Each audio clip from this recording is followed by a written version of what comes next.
আপনারা হয়তোবা চলে যান please, it's an humble request, থাকার কোনো প্রশ্নই ওঠে না। বাট বাংলাদেশ টপ 1 যুদ্ধে জড়িয়েছে, the Red Hawk versus Bangladesh top 1। জিতবে কারা, বিদায় কারা নিবে দেখার বিষয়। হেলথের ঘাটতি বা তার উপর ড্যামেজ ডিল করতে চায়, বাফুজরা পিছিয়েছে, প্রান্ত পিছবে, শুভ তাকেও দেখবো স্প্লিট হবে, মেহেদি এগিয়ে যাবে, ব্লেডকে হামলা করেছেন, ড্যামেজ ডিল করেছেন, রাহাত ব্লেডকে সাপোর্ট দিতে চলে এসেছে, রেজাদ লং ডিস্টেন্স থেকে নেট করে যাবে, মেহেদিকে ধরাশায়ী করবে না,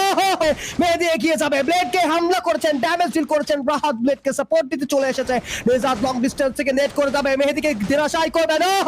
ব্লেড মেহেদিকে টেক ডাউন নিয়েছে, মেহেদির রাহাতকে গিলে খেয়েছে, এবার ব্লেড বিদায় নিয়েছে, টোপন মেহেদিকে রেস্কিউ করতে যায়, কুট্টুস এগিয়ে যাবে, এবার শুভ হামলা চালাবেন কিনা, একা শুভ হামলা চালাতে চায়, টেক ডাউন নিতে চায়, লাস্ট একটা শট, একের পর এক তিনটে ম্যান দলকে হারিয়েছে, আরো একটা shot, oh my god, Shubh the destroyer, Shubh the পাগলা রাশার পুরোপুরি ভাবে দ্য রেড হকসের ডিস্ট্রয় করেছেন, একা তিনটে কিল যুক্ত করেছেন, and সেই সাথে সাথে নিজের সহযোদ্ধা